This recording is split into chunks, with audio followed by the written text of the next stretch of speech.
আসসালামু আলাইকুম সুপ্রিয় দর্শক। আজকে আরেকটি নতুন রেসিপিতে আপনাদের সবাইকে স্বাগতম। আজকে আমার রেসিপি পাকা আমের কাঁচাগোল্লা কিংবা প্রাণহারা মিষ্টি। এই মিষ্টিটা তৈরি করা খুবই সহজ, কিন্তু খেতে ভীষণই মজা। মাত্র 3টি উপকরণেই এই কাঁচাগোল্লা রেসিপিটা তৈরি করা যায়। একবার যদি আপনি বাসায় তৈরি করে খাওয়ান, তাহলে আপনার এটা প্রতিদিনই তৈরি করা লাগবে, এতটা মজা। আর দেখতেই পারছেন কতটা সফট, দেখেই কিন্তু লোভ লেগে যাচ্ছে। তো চলুন এটা আমি কিভাবে তৈরি করেছি সেটা আপনাদের মাঝে শেয়ার করব। আমের সিজনে একবার হলো বাসায় ট্রাই করবেন। প্রথমে আমি এখানে আগে থেকেই ছানা কাটিয়ে রেখেছিলাম। এখন এই ছানাটাকে আমি একটু ছেঁকে নেব। এখন একটি চালনিতে আমি দিয়ে দিলাম। অবশ্যই খেয়াল রাখতে হবে এই ছানাটাকে খুব ভালোভাবে ছেঁকে নিতে হবে, যাতে করে এর ভিতরে কোনো রকম পানি ভাব বা ভিজে ভাব না থাকে। এই তো দেখতে পাচ্ছেন আমি হাত দিয়ে কিভাবে চেপে চেপে নিচ্ছি। আপনাদের হাতে যদি বেশি সময় থাকে, তাহলে আপনারা চাইলে যে কোনো পরিষ্কার সাদা কাপড় কিংবা যে কোনো কাপড়ে আপনারা এটাকে পেঁচিয়ে রেখে দিতে পারেন খুব সুন্দরভাবে, যাতে করে এইটা ঝরে যায় পানিটা। এটা যত ভালোভাবে ঝরিয়ে নেবেন, এই প্রাণহারা মিষ্টিটা কিন্তু আরও বেশি ভালো হবে। এখন আমি এখানে নিয়ে নিলাম একটা আম। অবশ্যই আমটা কিন্তু ভালো দেখে নিতে হবে। এখন আমি ব্লেন্ড করে নিলাম, খুব সুন্দর একটা স্মুথ বেটার হয়ে গেছে।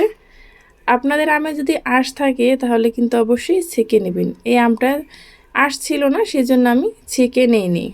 এখন আমি এখানে দিয়ে দিচ্ছি 1 টেবিল চামচ চিনি। যেহেতু আমটা মিষ্টি, ছানা একটু মিষ্টি নেই, সেজন্য আমি ছানাটাকে ব্যালেন্স করার জন্য এখানে আমি 1 টেবিল চামচ চিনি ব্যবহার করেছি। এখানে কালারটা একটু সুন্দর দেখানোর জন্য আমি এখানে ব্যবহার করলাম অরেঞ্জ ফুড কালার। এটা একদমই অপশনাল, আপনারা এটা বাদ দিয়ে দিতে পারেন। এখন এই আমের এই ব্যাটারটা খুব ভালোভাবে জাল করে নিতে হবে। এই আমের ব্যাটারটা যত শুকনো করে আপনি চুলা থেকে নামাতে পারবেন, এই প্রাণহারাটা তৈরি করতে কিন্তু ততটাই সহজ হবে। এই তো আমি চুলায় ভালোভাবে নেড়েচেড়ে মিশিয়ে নিচ্ছি। অবশ্যই এটা নাড়াচাড়া করেই রাখতে হবে, তা না হলে কিন্তু আবার লেগে যাবে। এখন যে ছানাটা ছিল সেটা একটা প্লেটে নিয়ে নিলাম, আর যে আমের কাতটা আমি ভালোভাবে জাল করে নিয়েছিলাম, সেটা কিন্তু এখন আমি এভাবে চেলে নিচ্ছি। অবশ্যই এভাবে চেলে নেবেন, তাহলে কিন্তু এর ভিতরে কোনো দানাদার বা লাম্পস থাকবে না। এই তো আমি দেখছেন খুব সুন্দরভাবে চেলে নিচ্ছি, আর নিচে খুব সুন্দর একটা আমের পিউরি বের হয়েছে। এখন আমি এই যে প্যাচালুটটা দিয়ে খুব সুন্দরভাবে এভাবে নামিয়ে নিচ্ছি। এখন আমি এই ছানাটার সাথে আমের যে পিউরিটা, সেটাকে খুব ভালোভাবে মিক্স করে নেব। এই ছানার সাথে আমের পিউরিটা খুব সুন্দরভাবে মিশিয়ে নিতে হবে। এটা যত ভালোভাবে মিশিয়ে নেবেন, কাঁচাগোল্লাটা কিন্তু খেতে বেশি ভালো লাগবে। এখন আমি এর ভিতরে দিয়ে দিচ্ছি 1 কাপ গুঁড়া দুধ।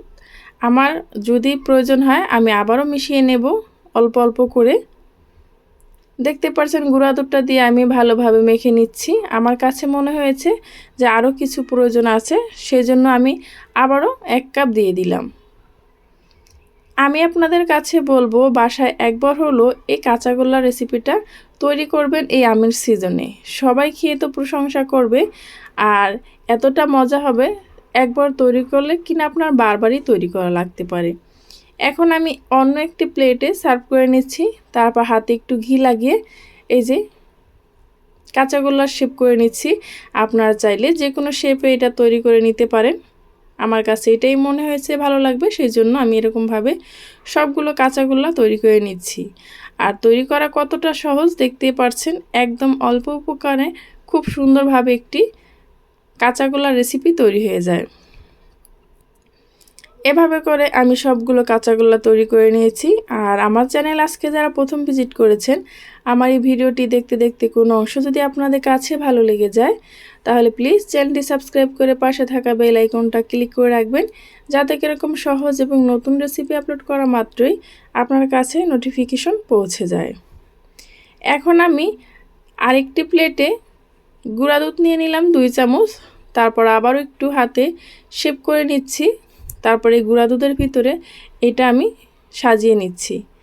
এখানে দেখতে পাচ্ছেন একটা আম এবং 1 কাপ ছানা দিয়ে কতটা সুন্দরভাবে কাঁচাগোল্লা তৈরি হয়ে গেছে।